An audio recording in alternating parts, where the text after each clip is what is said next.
Donc bonjour à tous et à toutes et bienvenue pour cette petite vidéo de chimie. Dans cette vidéo, nous allons faire l'expérience qui illustre la réaction chimique entre le fer et l'acide chlorhydrique. Pour faire cette expérience, j'aurai besoin de matériel. Donc le premier matériel dont j'aurai besoin, ça sera de l'acide chlorhydrique. L'acide chlorhydrique qui est une solution qui sert à détartrer ou à décaper. Donc là, c'est une bouteille d'acide chlorhydrique achetée dans un magasin. Si on regarde bien l'étiquette, on voit qu'on a 2 pictogrammes de danger ici. Donc on a un pictogramme de danger corrosif, on a un pictogramme de danger. Après, si je regarde en détail l'étiquette, donc déjà c'est une solution d'acide chlorhydrique concentré qui a 23% de concentration. Et là, si je regarde en détail sur l'étiquette, donc là, le H315 provoque une irritation cutanée, le H319 provoque une sévère irritation des yeux, et le H335 peut irriter les voies respiratoires. Donc là, en fait, on risque une irritation de la peau et des yeux. Donc là, pour manipuler ce produit-là, je vais devoir utiliser, pour protéger notre peau et nos habits, donc je vais devoir utiliser blouse et gants, et pour protéger nos yeux, on va utiliser des lunettes. Donc 3 équipements qu'on doit utiliser si on manipule l'acide chlorhydrique concentré. J'aurai également besoin de fer, donc ça sera de la limaille de fer. J'aurai besoin d'un bécher contenant de l'acide chlorhydrique concentré. J'aurai besoin d'un bouchon. J'aurai besoin d'une allumette. J'aurai besoin d'une spatule. Et enfin, j'aurai besoin ici d'un tube à essai qui sera fixé sur un support de tube. Voilà pour le matériel. Donc l'étape 1 lors de cette expérience, ça sera de mettre une petite quantité de limaille de fer dans le tube. Donc la limaille de fer qui est ici, je vais prendre une petite quantité de la limaille de fer avec la spatule et je vais la verser dans mon tube ici qui est fixé sur mon support de tube. Donc voilà, j'ai prélevé une petite quantité de limaille de fer et cette petite quantité que j'ai mis sur la spatule, donc je vais la verser dans mon tube à essai ici. Donc, comme ceci.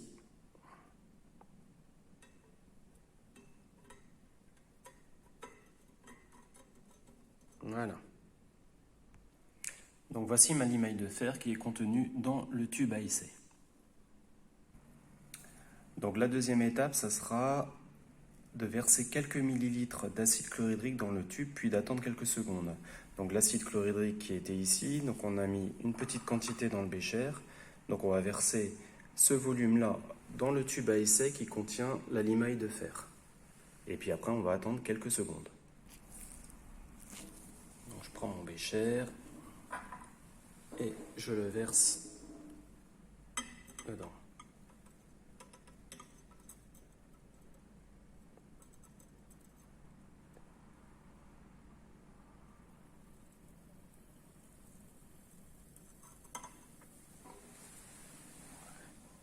Donc on remarque une effervescence.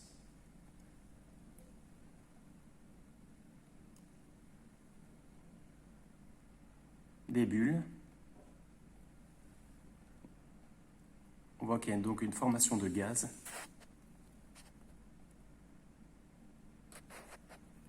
Donc la troisième étape, ça sera de boucher le tube avec le bouchon et d'attendre quelques secondes. Donc là, j'ai bouché le tube. On voit toujours l'effervescence. Donc la quatrième étape, ça sera d'enlever le bouchon, craquer l'allumette et approcher la flamme en haut du tube.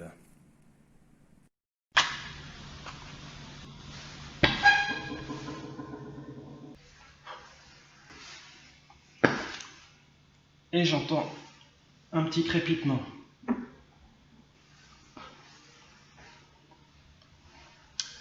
Pourquoi est-ce que j'entends un petit crépitement? Parce que en fait le gaz formé, ça sera du dihydrogène de formule H2. Donc si je résume cette expérience-là, j'ai introduit de l'acide chlorhydrique sur du fer. Donc on a vu que le fer est attaqué par l'acide chlorhydrique, on le voit encore après à la fin de l'expérience, on voit toujours de la mousse, ça veut dire que le fer est attaqué par l'acide chlorhydrique. On a eu libération d'un gaz, comme là j'ai bouché le tube à essai, donc le gaz est resté contenu dans le tube à essai. J'ai attendu quelques instants, donc j'ai enlevé le bouchon pour que le dégagement de gaz soit suffisant et j'ai approché une allumette enflammée près de l'ouverture du tube légèrement incliné. On a entendu une petite détonation et le gaz a continué à brûler sans bruit. Donc là, ceci, ça permet de caractériser un gaz qui est très inflammable, donc au contact d'une flamme. Il s'agira du dihydrogène dont la molécule est formée par deux atomes d'hydrogène. Donc le dihydrogène, le gaz qui est produit lors de cette expérience, donc c'est un gaz de formule H2. Donc voilà pour cette expérience, en espérant que ça vous a plu. Je vous dis à bientôt pour de prochaines vidéos. Allez, ciao!